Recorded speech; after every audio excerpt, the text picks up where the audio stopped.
Mi nombre es Ana Berta Ribón González. En este video trataremos un tema de suma importancia, la auditoría. Este es el examen realizado por un personal cualificado e independiente de acuerdo con normas de auditoría y de contabilidad, con el fin de expresar una opinión sobre la situación financiera de una empresa. El proceso de auditoría se lleva a cabo en 3 fases: planeación, ejecución e informe. Dentro de la planeación se establecen las relaciones entre auditor y la entidad para determinar alcances y objetivo. Se hace un bosquejo de la situación de la entidad acerca de su organización, sistema contable, controles internos, estrategias y demás elementos que le permitan al auditor elaborar el programa de auditoría que se llevará a efecto. Los elementos principales de esta fase son conocimiento y comprensión de la entidad, objetivos y alcance de la auditoría, análisis preliminar de control interno, análisis de los riesgos y la materialidad, planeación específica de la auditoría, elaboración de programas de auditoría. Ejecución. En esta fase se realizan diferentes tipos de pruebas y análisis a los estados financieros para determinar su razonabilidad. Se detectan los errores si los hay y se evalúan los resultados de las pruebas y se identifican los hallazgos. Los elementos de esta fase son las pruebas de auditoría, técnicas de muestreo, evidencias de auditorías, papeles de trabajo, hallazgos de auditoría. Informe. Es la opinión del auditor sobre el área o actividad auditada en relación con los objetivos fijados, señalan las debilidades de control interno si las ha habido y se formulan algunas conclusiones. El informe de auditoría debe contener a lo menos el dictamen sobre los estados financieros o del área administrativa auditada, informe sobre la estructura del control interno, conclusiones y recomendaciones, y deben detallarse en forma clara y sencilla los hallazgos encontrados.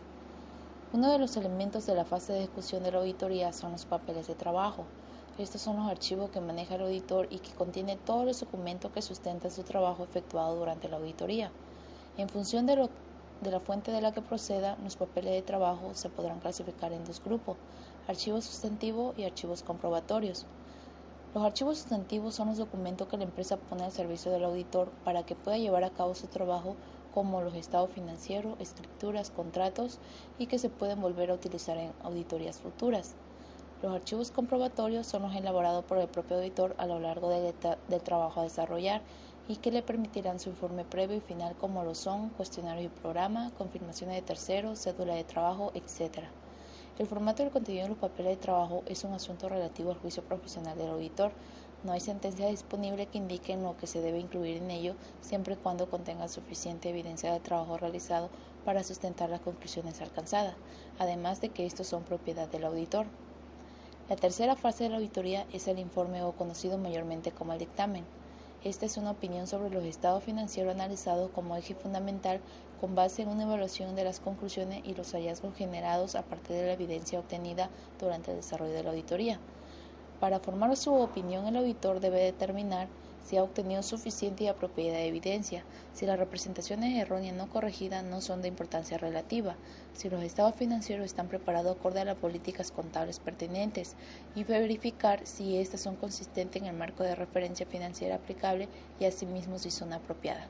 Según las normas de auditoría en México, expedida por el Instituto Mexicano de Contadores Públicos en el Boletín 4010 referente al dictamen, establece 4 tipos de dictámenes: el dictamen limpio sin salvedades, dictamen con salvedades, dictamen negativo y dictamen de abstención de opinión.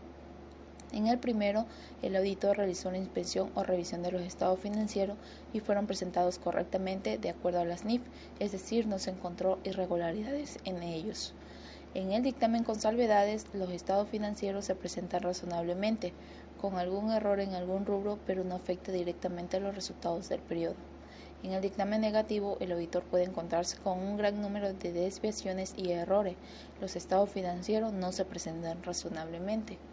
En el dictamen con abstención de opinión, el auditor se abstiene a hacer una opinión. Normalmente se da cuando los estados financieros no están razonables y no se cumplen con las normas, y además puede existir restricciones por parte de la empresa para que el trabajo del auditor pueda ejercerse adecuadamente. Entonces el auditor no podrá dar una opinión acertada de su revisión. Toda estructura de un dictamen debe contener título, destinatario, párrafo introductorio, responsabilidad de la administración por los estados financieros, responsabilidad del auditor, párrafo de alcance, opinión del auditor, fecha del dictamen del auditor, dirección del auditor y la firma del auditor. created using Powtoon.